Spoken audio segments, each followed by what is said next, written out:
ಸರ್ಕಾರಿ ಬಸ್ ಬಾಗಿಲು ತೆರೆದು ರಸ್ತೆಗೆ ಎಸೆಯಲ್ಪಟ್ಟ ವಿದ್ಯಾರ್ಥಿನಿಯರು.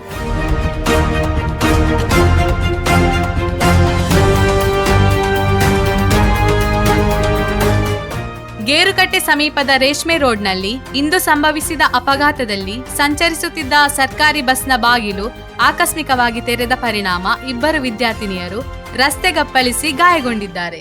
ಗೇರುಕಟ್ಟೆಯಿಂದ ಬೆಳ್ತಂಗಡಿ ಕಡೆಗೆ ತೆರಳುತ್ತಿದ್ದ ಬಸ್ನಲ್ಲಿ ಈ ಘಟನೆ ನಡೆದಿದೆ. ಒಂದೇ ಮನೆಯ ಇಬ್ಬರು ವಿದ್ಯಾರ್ಥಿನಿಯರು ಬಸ್ನಿಂದ ಬಿದ್ದು ಗಾಯಗೊಂಡಿದ್ದಾರೆ. ಅವರಲ್ಲಿ ಒಬ್ಬಳು ಬೆಳ್ತಂಗಡಿಯ ಖಾಸಗಿ ಕಾಲೇಜಿನ ಪಿಯುಸಿ ವಿದ್ಯಾರ್ಥಿನಿಯಾಗಿದ್ದು, ಮತ್ತೊಬ್ಬಳು SSLC ವಿದ್ಯಾರ್ಥಿನಿಯಾಗಿದ್ದು, ಸಾರ್ವಜನಿಕ ಪರೀಕ್ಷೆ ಬರೆಯಲು ತೆರಳುತ್ತಿದ್ದರು ಎಂದು ತಿಳಿದು ಬಂದಿದೆ.